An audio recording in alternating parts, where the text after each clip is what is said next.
हाँ, hello everyone. Last lecture में हमने देखा था कि किस तरह से higher order partial differential equation का सीएफ निकाला जाता है। आज के इस लेक्चर में हम लोग देखेंगे कि higher order partial differential equation with constant coefficient का पर्टिकुलर इंटीग्रल किस तरह से निकाला जाता है। तो see the working rule to find out the particular integral. देखते हैं rules to find the particular integral. तो सबसे पहले पर्टिकुलर इंटीग्रल फाइंड आउट करने के लिए हमें इसका लिखना पड़ेगा symbolic form, that is F of D comma D dash Z is equal to F of X comma Y. इसी से बनाएंगे पर्टिकुलर इंटीग्रल का formula P I is equal to 1 F of D comma D dash यहाँ रखेंगे into F of X which is right hand side. तो you have to remember particular integral formula pi is equal to 1 upon f of d comma d dash into f of xy. Now on the nature of value of f of xy we have different cases for particular integral.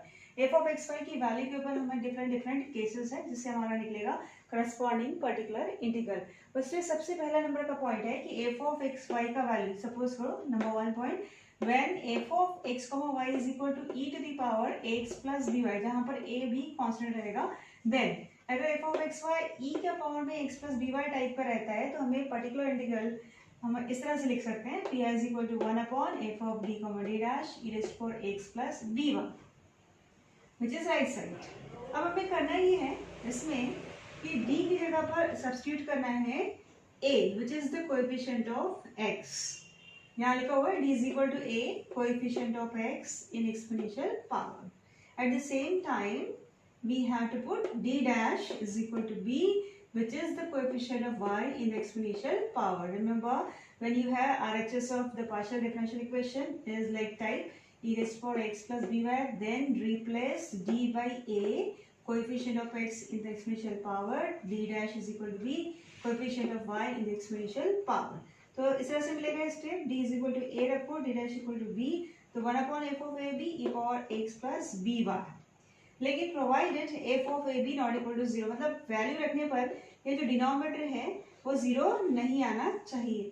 अगर 0 आता है if denominator 0 तो हमें क्या मिलेगा 1 upon ये value समझ लो 0 है तो 1 upon 0 e to power x plus b bar. 1/0 होता है इनफिनिटी यानी इनफाइनाइट फॉर्म नॉट एग्जिस्ट, तो वहां पर बोलेंगे हम लोग केस फेल। अगर केस फेल हुआ आपका तो आपको क्या आना बैक पहले वाले स्टेप पे आना है, तो हैश स्टेप का नाम दिया है, हैश स्टेप पे वापस आना है, न्यूमरेटर को x से मल्टीप्लाई करना है और f of d comma d dash का differentiation partially with respect to d लेना है ट्रीटिंग d डैश कांस्टेंट।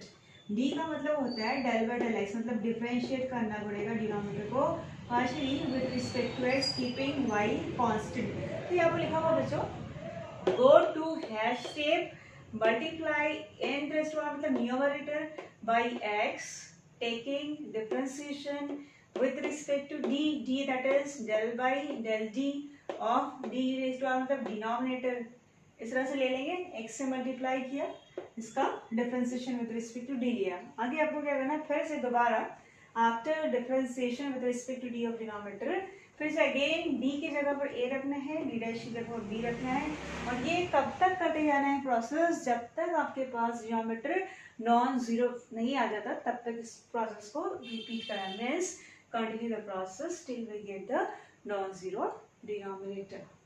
ये है हमारा केस नंबर 1 जहाँ RHS था is for x plus by। अब देख लेते हैं केस नंबर 2 मतलब value of f of xy का nature. Number 2 when f of xy is equal to sin x plus by और cos x plus by। जब पार्शियल डिफरेंशियल इक्वेशन का right hand side sine या cos contain करेगा then आपको particular integral किस तरह से सॉल्व करना है सी। तो P I is equal to लिखना है 1 upon F of D comma D dash whatever it is sine cos वो लिख दीजिए sine X plus B Y और cos x plus B Y. दोनों में से एक ही आएगा राइट हैंड साइड, या तो साइन दिखाएगा क्वेश्चन में या तो कॉस दिखाएगा। अभी जनरल है इसलिए हम लोग दोनों साथ में लेके चल रहे हैं कि sine X plus B Y और cos x plus B Y type का फैक्टर। अब ये आप ध्यान में रखेंगे जब भी आपको राइट हैंड साइड में पार्शियल डिफरेंशियल इक्वेशन के साइन या कॉस ट्रिग्नोमेट्रिक दिखता है तो डिनोमिनेटर आपका 3 फैक्टर कंटेन करना चाहिए। पहला फैक्टर है डी स्क्वायर कंटेन करना चाहिए, दूसरा D comma D dash, sorry d into d dash और तीसरा d dash का स्क्वायर. तो when you just see the right hand side you have to think about you have to see actually denominator d square d dash का square you have to make it if not present.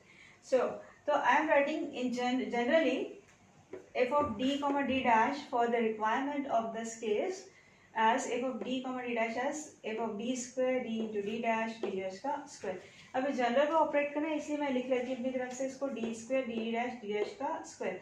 लेकिन जब हम example solve करेंगे तो example में obviously ये तीनों term दी रहेंगी या फिर हो सकता है तीन में से दो टर्म दी जाए, ये दो फर्स्ट दो, या फिर हो सकता है मे बी पॉसिबल ये दो भी दिया जाएगा, तब भी आपको रिप्लेसमेंट इस रूल के हिसाब से ही करना पड़ेगा. अब देख लेते हैं इनका सब्स्टिट्यूशंस क्या है. आपको डी स्क्वायर इक्वल टू आपको रखना होता है माइनस ए का होल स्क्वायर.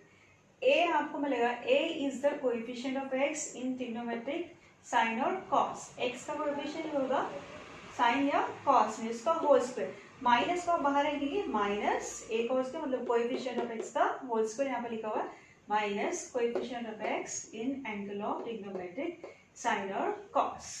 अब हम चलते हैं d इंटू डी डैश को लिखते हैं माइनस ऑफ ए बी मतलब a रहेगा coefficient of x into b coefficient of y. तो d इंटू डी डैश लिखना है minus of b which is coefficient of x y in trigonometric angle of sine और cos. And d dash square की जगह रखना है minus b cos square that is the coefficient of y in the sine और cos trigonometric ratio. तो इस तरह से सब्स्टिट्यूट हो गया. सपोज तो डी स्क्वायर की जगह minus A square, D into D dash की जगह माइनस ए बी और डी डैश स्क्वायर की जगह पर माइनस बी का होल स्क्वायर. अगेन प्रोवाइडेड कि ये जो फैक्टर है denominator should not equal to zero. अगर डिनोमिनेटर जीरो होता है देन केस फेल हो जाएगा. फिर से वही रिपीट करना पड़ेगा. Multiply numerator bye x. फिर से हमें इसी स्टेप में वापस आना है और इसको मल्टीप्लाई करना है एक्स से एंड डिफरेंशिएट करना है डिनोमिनेटर को partially with respect to d. फिर अगेन वही प्रोसेस रिपीट करेंगे कि substitutions d square equal to minus a का whole square d dash minus of ab and d dash का square equal to minus b का square. Now we discuss case number 3 when the right hand side is f of xy is equal to x raised to m into y raised to n where m and n are positive integers. Then p is equal to 1 upon f of d comma d dash x raised to m into y raised to n. Now take this factor in the numerator with negative sign, just for minus 1 x raised to m into y raised to n. Now you have to make f of d comma d dash inverse as 1 plus minus f of d upon d dash or 1 plus minus f of d dash, but it depends on the powers of x and y. If you want to make it 1 plus minus f of d upon d dash means there should be condition कि m less than n, power of x should be less than power of y. जब x का power छोटा रहेगा y का बड़ा रहेगा तो आपको इसको बनाना है 1 plus F of D upon D dash या फिर 1 minus F of D upon D dash. Same situation यहाँ भी रहेगा. जब y का पावर छोटा रहेगा m के पावर से तो ये फैक्टर बनेगा फिर 1 प्लस और minus F of D dash by D. उसके बाद आपको इन दो फैक्टर्स को दोनों में से एक मिलेगा प्रॉब्लम के अंदर, इसको एक्सपांड करना है यूजिंग बाइनोमियल एक्सपांशन.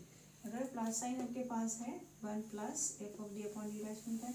अब यूज़ करेंगे binomial expansion formula 1 plus X का inverse 1 minus X plus X square minus X cube plus up to plus alternate sign के साथ रेजिंग पावर ऑफ एक्स. अगर मिलता है आपको 1 minus F of D upon D dash का inverse, तो use करेंगे आप 1 माइनस एक्स का inverse 1 plus X square plus X cube raising power of X. So जो यहाँ हमने लिखा हुआ है कि आपको किस तरह से इसको सॉल्व करना है. Express f of D common D dash deciding overs of D upon D dash if m less than n यानी power of x less than power of y using binomial expansion up to m power. और इसको expand करेंगे सिर्फ m power तक ही, क्योंकि आप आगे के जितने भी टर्म्स होंगे उनके रेटिव्स रहेंगे zero. Using binomial expansion up to m power because further derivatives will be zero. Similarly, using binomial expansion, express f of d comma d dash in ascending powers of d dash by d if n less than n and power of y less than power of x up to the n power because further derivatives will be zero. And note one more point here, few more points I want to say. D representing del by del x, d dash is del by del y. So 1/d मतलब integration with respect to x, 1/d dash मतलब integration with respect to y. In the same manner 1/d of xy means 1/d is integration dx and f of xy करेंगे f of xy डाल देंगे 1/d dash integration dy f of xy करेंगे इससे डाल देंगे f of x, y. Now let us see case number 4 for particular integral. f of xy is equal to phi of x plus by.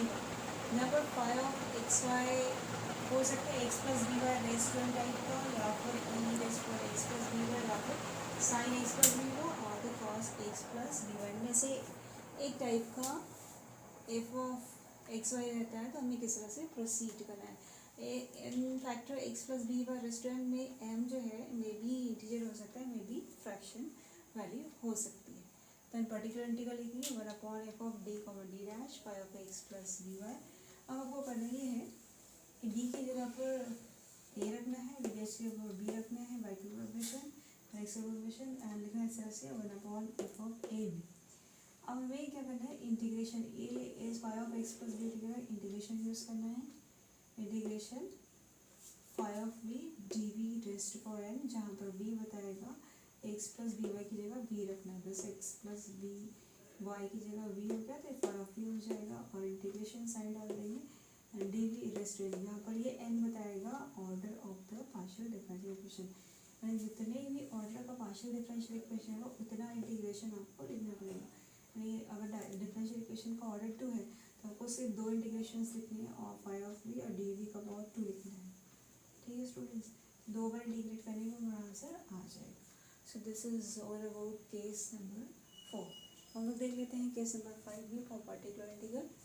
If f of x y is equal to e rest for x plus B y phi of x y. अगर product of 2 factors रहता है जहाँ जिनमें से पहला factor e rest for x plus B y होता है और फाई ऑफ एक्स वाई की जगह पर sine cos x strain Y strain और मे बी एनी फंक्शन होगा, तो हम लोग किस तरह से प्रोसीड करेंगे पर्टिकुलर इंटीग्रल.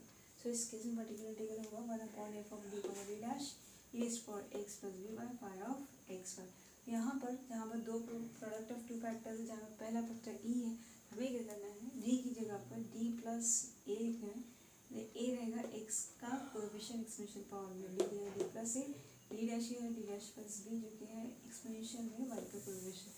और लिखना इस तरह से E rest for x plus B को लेफ्ट में लिखना है एंड 1/f ऑफ डी की जगह D plus A D dash D dash plus B and phi of x Y.